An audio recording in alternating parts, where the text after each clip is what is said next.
Trae Young is a top 10 player in the league. Yeah, that's my intro. So if you don't like it, oh well. Trae Young is a top 10 player in the league. Now, people are probably saying to themselves, what is this guy talking about? That's a horrible. I don't care. Listen to what I got to say. What Trae Young did tonight is not normal. Better yet, what he's been doing this entire playoffs run is not normal. Leave a like, subscribe, all the other shit. You know what to do. You guys have heard it before. Let's get right into the video. What Trae Young is doing is not normal. What we saw him do tonight, drop 48 points and 11 assists and 7 rebounds against the Bucks in a game one in the Eastern Conference Finals, in a game where your team is completely the underdog.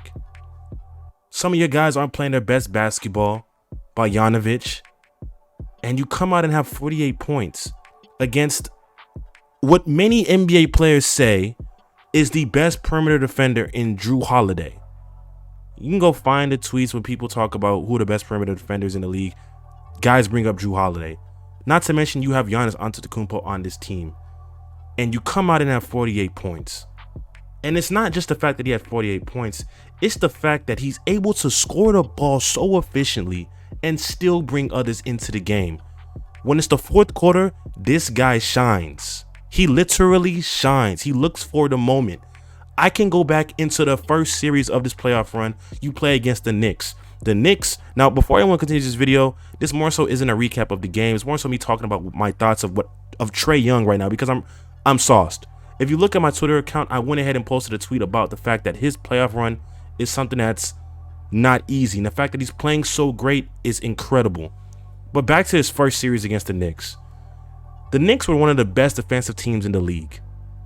You can look at the stats, you can show the ratings, all that stuff. The defensive rating, they were one of the best defensive teams in the league, led by Tom Thibodeau. Trae Young hooped on them.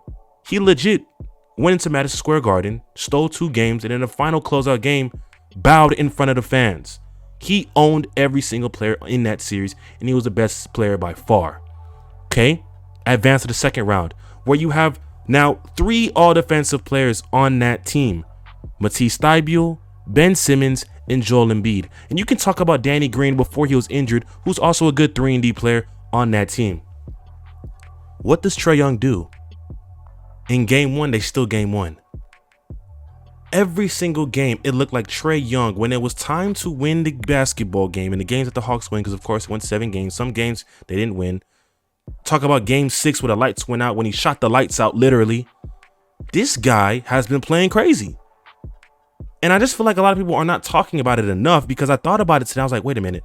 Now in this series, he's going up against one of the best defenders in the league in Jrue Holiday, Giannis Antetokounmpo, who is the last year's Defensive Player of the Year, who checked him more in this game, and he didn't check Kevin Durant in the last series. We'll talk about that sooner or later.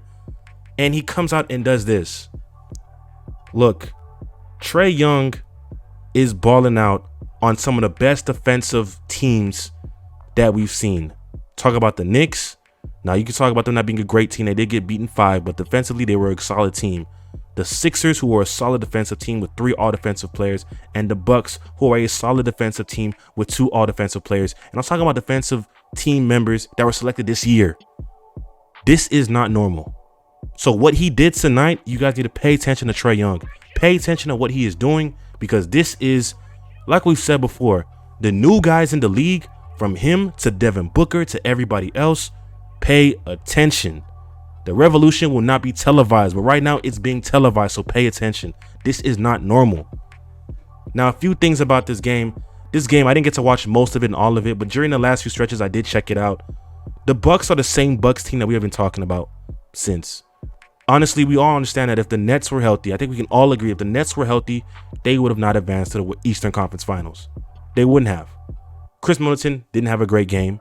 Jrue Holiday had a great, Jrue Holiday played well. Offensively looked nice. Giannis, you know what he's going to do. Fill the stat sheet.